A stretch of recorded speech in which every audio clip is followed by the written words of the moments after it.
this video is going to be about using an indoor pull-up bar or a home pull-up bar. If you don't have one of those, don't worry about it. You don't have to go out and buy one, but this may not be the most helpful video for you. So, with these types of pull-up bars, we're going to be doing quite a bit of arms and backs and shoulders. There is ab and leg work that we can do that always sort of tie into each other, but this isn't going to be a super leg intensive or like glute intensive workout. It's definitely going to be more geared towards the upper body and torso. We're going to start with some of our arm exercises. Now, you can either work out with a pull-up bar like this as a full workout, so do 3 sets of 8 to 10 of each exercise. Or something I like to do with it is I like to put it up in a doorway that I walk through multiple times a day. So to my office, the kitchen, the living room, the studio. And every time I walk under it, I do a set of something. 3 to 5 of whatever exercise I still have the strength or the interest in doing at that moment. Because I find that way throughout the day, I get to do a little bit more. And I feel like I am more likely to use the pull-up bar that way than to dedicate a whole half hour or hour to working out with it. But do whatever works best for you. We're going to start with some of our basic shoulder warm-ups and exercises. We're going to go through shoulder shrugs and kind of our rows. Then we're going to go through some pull-ups and some pull-up variations for those of you who aren't quite ready for a full pull-up yet. And then we're going to go through some of the inverts that you can do on this type of equipment. Make sure that it's thoroughly set in wherever you have it and it's not going to go anywhere as you use it. And never do anything invert-wise when you're home alone, just in case something does happen. You have somebody there who cares about you and can help. We're then going to go through our abs and some of our leg work on the pull-up bar. So, starting with our shoulder shrugs, we're going to grip with our hands facing towards each other. Depending on how your pull-up bar is set up, it's alright to also do these with fingers facing away or fingers facing towards you. But our main goal here is that we want to just warm up those shoulders, asking them to lift and lower us nice and controlled. So, I'm going to grip the bars where I feel comfortable. Lower only as far as I can still support my chest. I don't want to lower so far that my shoulders are earrings. And then I'm going to pick up my knees, either crunched in front of me if you want to start abs early, or pushed behind you, squeezing those glutes so that those get a little bit of a wake-up call too. So lowering down, lifting the legs, and then I'm just going to think about lifting my chest up towards the ceiling.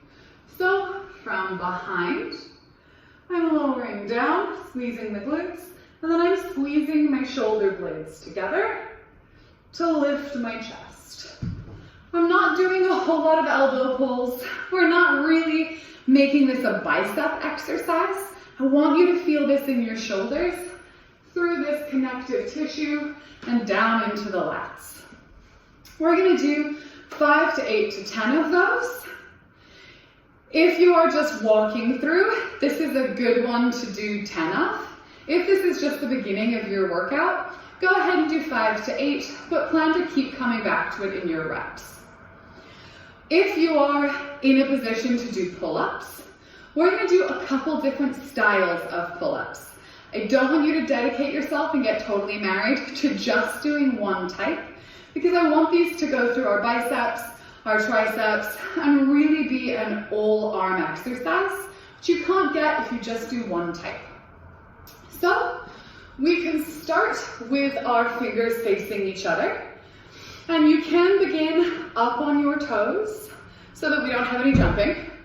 Or if you really want to challenge yourself, you can bend your knees, only coming down to where your shoulders are supported, and pull up from there.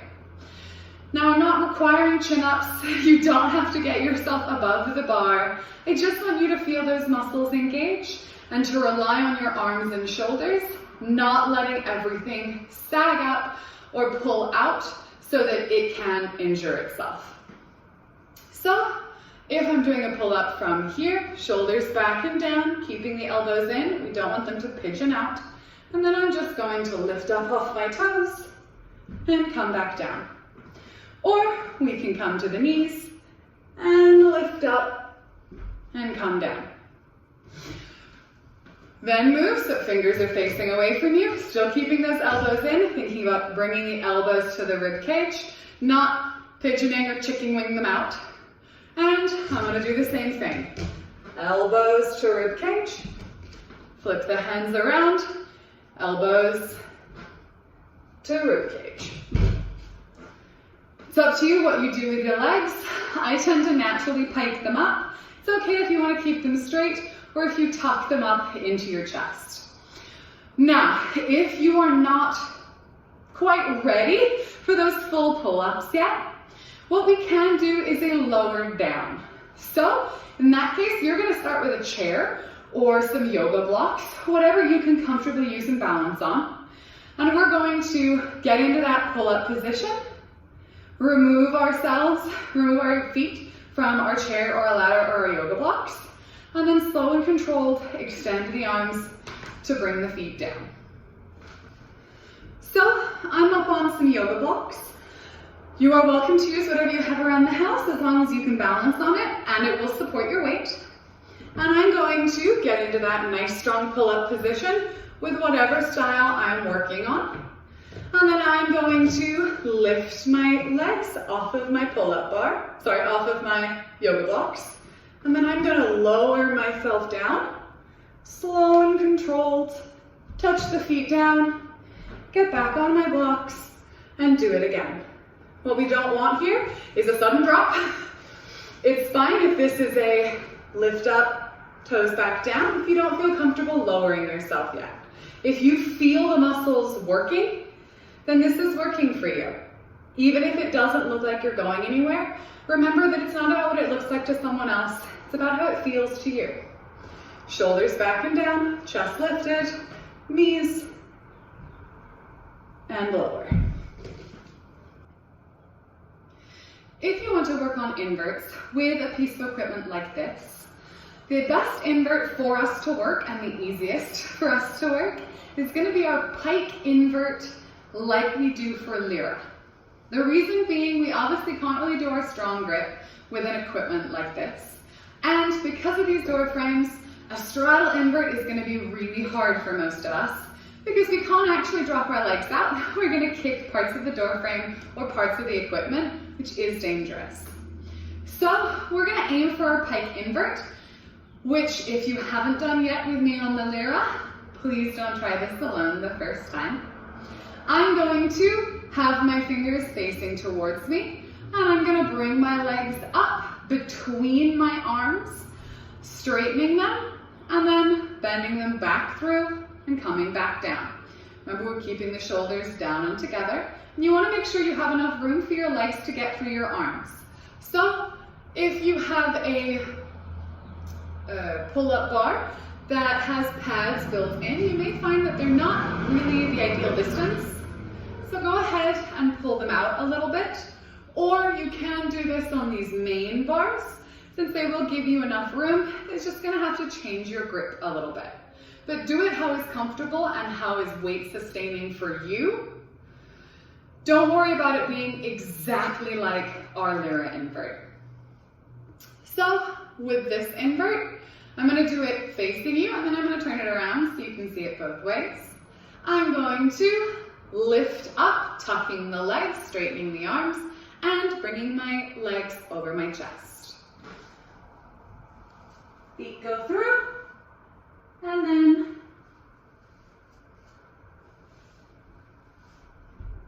fold back under. From the other direction, I'm pulling, lifting, feet tuck through, only as far as I can bring them back. They go back underneath the bar. And I come back down.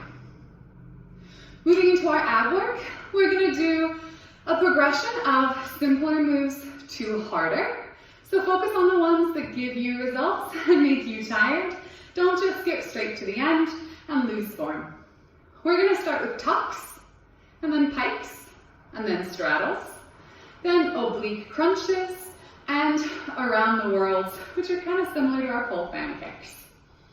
Starting with my tucks, my pikes, and my straddles, always remember that I want your shoulders engaged. As soon as your shoulders become earrings or start constricting up around your neck, come down and reset. It's not worth doing these wrong. So, I'm going to grip where I feel the most stable. Shoulders are back and down, and for my tucks, I'm going to either lift from here, keeping a little bend in the arms if you want an arm workout, or if your arms are pretty tired after what we just did, you can go ahead and lower down so that your arms are straight and your weight is in your shoulders, and we can tuck the knees to the chest from there. So, either tucking from here or tucking from here. You can touch down between each tuck, or you can stay up. But be aware that because of the momentum of your movements, you're going to build a little bit of a swing. Feel free to touch down whenever you need to, and remember to breathe. If you've done some tucks and they're not that hard, we're going to move into our pikes. So I want you to do the same motion, but instead of bending your knees to your chest, we're going to keep our legs straight, squeezed together, and think about lifting those toes as high as you can. So from either the arms bent or arms straight, legs out in front, and lift. Once again, do as many as you can with your legs straight and squeezed together. Once they start to bend, that's how you know they're getting tired. You should feel this through your abs, your hip flexors, and into your quads. But remember, when you lift your legs, think about tilting your hips up as well. Don't just let this become a straight quad lift. I want you to feel that in your low abs. Once we've done some pikes, you're welcome to try some straddles. We do have doorways, so remember with our straddles, it's easier to do them facing away from where your actual door is. And only open your legs as far as you can without kicking anything. Mine are pretty small, so you can still see them, and I don't kick the door or anything in the hallway. Coming to where you're comfortable, and tilting up. Think about lifting those hip bones, not just lifting the legs, or coming to where the arms are straight, shoulders pulled down, and lifting from there. We're going to move into some oblique crunches.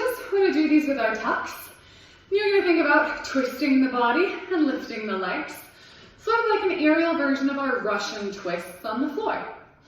So I'm going to find that comfortable grip, shoulders down and squeeze together, and then I'm going to crunch up on either side. You can touch down between these. Don't make them a jump. These are probably the easiest ones to turn into a little bumps in the middle. If you're worried about that, crunch up one side, straight to the other side, then touch down, and switch which side you lead on. So I'm going to crunch up, and then switch which side I lead with. Crunch up, and crunch up. Or you can lower down, crunch, touch, crunch, touch, crunch. Whichever one is doable for you, keep challenging yourself. If you start at one end, see if you can build to the other. The last leg exercise that we're going to do, although there are plenty more, don't just restrict yourself to these ones. Feel free to search around. If it involves lifting your legs and going into that tuck position with your abs, it can translate over to Lyra and to pull. Our final one are around the worlds. These are, once again, a little bit easier if you're not facing the door and if you have some open space behind you. I have a hallway, so my around the worlds are pretty little. I'm going to pike the legs out, and I'm going to lift them in a big circle one way, and then a big circle the other way. Or 5 one way, 5 the other way, whichever works best for you. I'm not just lifting the legs here, I'm focusing on the abs as well.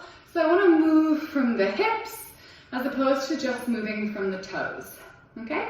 Think about drawing the circle with your knees as opposed to just manipulating it from your toes. So finding where I'm comfortable with that lift, I'm going to lift the legs and circle and circle. Good. If we're going all the way through, I can make these as big or as small as I can comfortably do them. Now I'm going to do a circle and a circle, going through